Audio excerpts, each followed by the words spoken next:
Hi అండి, welcome to smart అక్షర. ఈరోజు వీడియోలో ఏంటంటే ఇది మేము భద్రాచలం వెళ్ళాము మొన్న. భద్రాచలం అనగానే నాకు మా నాన్నమ్మ గుర్తొస్తుంది. ఎందుకంటే వాళ్ళు అక్కడ ఉంటారు. అంటే మా నాన్న వాళ్ళ బాబాయ్ వాళ్ళ వైఫ్ అనమాట. మా నాన్నకి చిన్నమ్మ అవుతారు. వాళ్ళు అక్కడున్నా కూడా నానమ్మ మా అన్ని ఫంక్షన్స్కి అటెండ్ అవుతూ ఉంటుంది. ప్రతి మంత్ వచ్చినప్పుడల్లా ఊర్లో అందరినీ కలిసి వెళ్తూ ఉంటుంది. చాలా కలిసిపోతూ ఉంటుంది అందరితో. ఇప్పుడు ఇదంతా ఎందుకు చెప్తున్నానంటే మొన్న సడన్గా నానమ్మ చనిపోయింది. మార్నింగ్ లేచి బ్రష్ చేస్తూ సడన్గా కింద పడిపోయిందంట. హాస్పిటల్ తీసుకెళ్ళేసరికి చనిపోయిందని చెప్పారంట. మేము చూడ్డానికి వెళ్ళాము.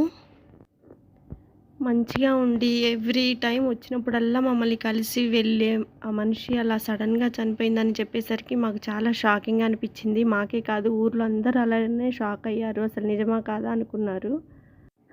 టెంపుల్ పక్కనే వాళ్ళ షాప్ ఉంటుంది. ముందు రోజు కూడా ఆ షాప్ చూసుకొని వెళ్ళిందంట. నేను 9th క్లాస్లో వచ్చినప్పుడు ఫస్ట్ టైం అప్పుడు భద్రాచలం రావడం. అప్పుడు నానమ్మ వాళ్ళ ఇంటికి వెళ్తే నానమ్మే మాకు మొత్తం తిప్పి చూపించింది. టెంపుల్, కరకట్ట అవన్నీ. మొన్న అవన్నీ చూస్తూ ఉంటే నానమ్మ తిప్పి చూపించింది కదా అని గుర్తొచ్చింది. మొన్ననే కాదు, ఎప్పుడు వచ్చినా కూడా నాయనమ్మే గుర్తొస్తుంది. గోదావరి దగ్గరలోనే అంత్యక్రియలు చేశారు. నెక్స్ట్ ఎవరైనా తర్వాత స్నానం చేసి ఇంటికి వెళ్తారు కదా దీపం చూడడానికి. అలా గోదావరిలో మునగడానికి వెళ్ళినప్పుడు పక్కన ఒక బాబాయ్ నాన్నతో పాటు ఉన్నారు. వాళ్ళు కూడా భద్రాచలంలోనే ఉంటారు. అక్కడ కనిపిస్తున్నారు కదా ఒక తాతయ్య, ఆయన మా చిన్న తాతయ్య, మా నాన్న వాళ్ళ చిన్న బాబాయి. గోదావరిలోకి వెళ్ళినప్పుడు చాలా కేర్ఫుల్గా ఉండాలి. ఎందుకంటే ఒక 2 అడుగులు వేయగానే లోపలికి వెళ్ళిపోతున్నాయి కాళ్ళు. అంత లోతుగా ఉంది. అందుకే అక్కడ పట్టుకోవడానికి కర్రలు పెట్టారు.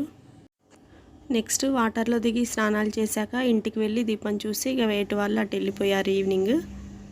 అక్కడికి వచ్చిన వాళ్ళందరూ ఒకటే అనుకుంటున్నారు, ఎప్పుడు ఏమవుద్దో తెలియదు అని. మొన్న ఒక ఇన్సిడెంట్ జరిగింది కదా, ఏరోప్లేన్ మెడిసిన్ చదివే పిల్లలు ఉండే హాస్టల్పై పడిందని.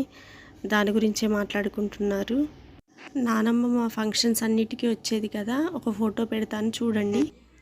చూశారు కదా, తనే మా నానమ్మ. అందుకే పెద్దవాళ్ళని ఉన్నప్పుడే మంచిగా చూసుకోవాలి, ఎప్పుడు ఏమవుతుందో తెలియదు కదా. అంతే అండి, thanks for watching, bye bye.